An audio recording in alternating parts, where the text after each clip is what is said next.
Hey, I'm Memento Mori, and today I'm finally going to be unboxing the Mayflies Studios Tifa Lockhart from Final Fantasy VII.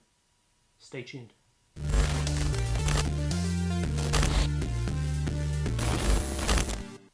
So last year we finally got the remake for Final Fantasy VII, and with that has come a whole big bunch of brand new statues that are being put out by third-party distributors. I really like this one in particular. It seems to be based off her original presentation in Final Fantasy VII. It's come in a really nice black and gold trimmed box. I'm really keen to crack it open and check it out, so let's get on with it. So straight off the bat, the first thing I notice is no tape on this one. That's kind of interesting.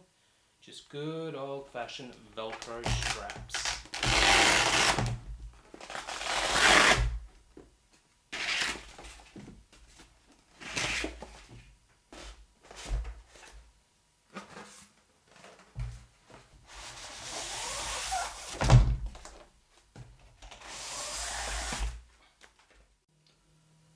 Okay, so we have the base, which looks to be fairly heavy.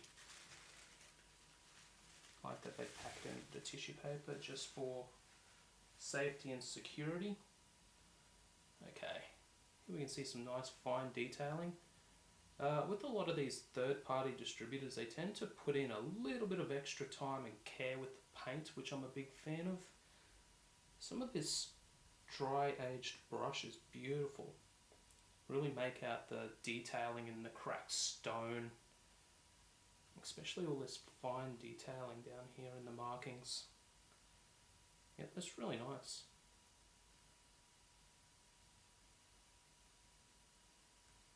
Okay, next up we have the angel piece.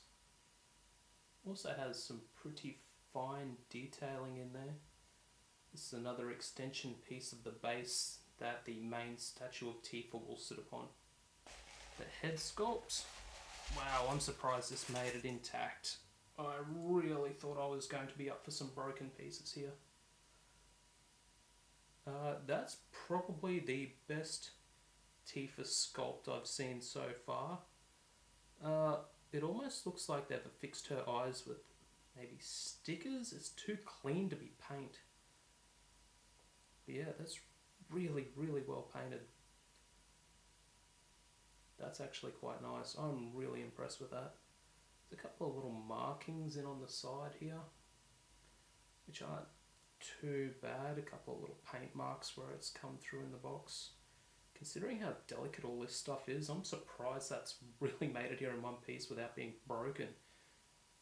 Yeah, cool. And lastly, we have Tifa's body. I'm really surprised that this is all one piece. And the fact that it's made it here fairly unbroken. Nice little chocobo piece in there. What looks to be some potions from the game. It's a little breakage, that's annoying. A little bit of glue will fix that up though, so I'm not too stressed. That's really, really fine detailing in there. I'm stoked at how good that looks. Even the leather looks like leather.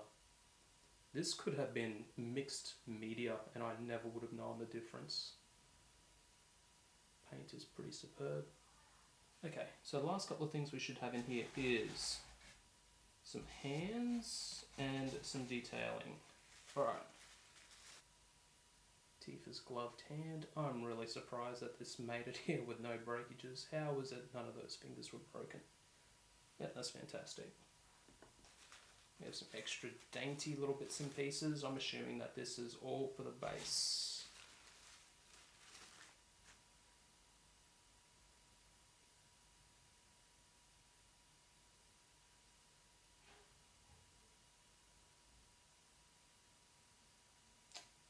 Okay, last thing to do is just get the whole thing assembled. Alright, so, no instructions, but I mean, there's only a handful of bits and pieces. How complicated could this be?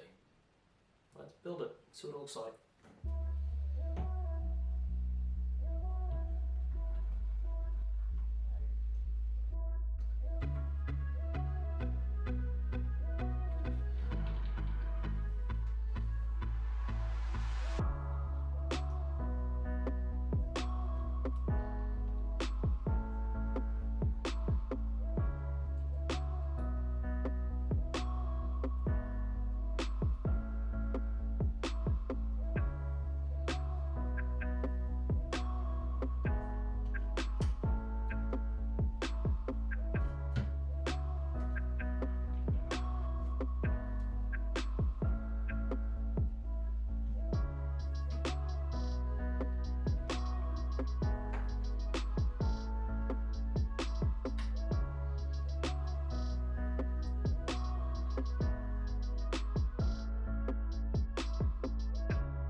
pretty stoked with how this one turned out.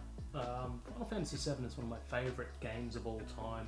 I know it released all the way back in 1997, but I didn't get it until the Christmas of 1998, and I played it for like a year and a half solid. I'm pretty sure I sunk somewhere close to about 200 hours into that game. It is, without a doubt, my very favourite video game of all time. So I've been waiting on a couple of high quality, full quarter scale collectibles to add to my collection for quite some time. I'm really happy to have this piece for my collection. It's definitely going into the permanent to keeps cabinet. Now I just need to get around to unboxing a few dozen of the other statues I have kicking around here, taking up space. If you want to see any more of these, feel free to let me know. As always, later days.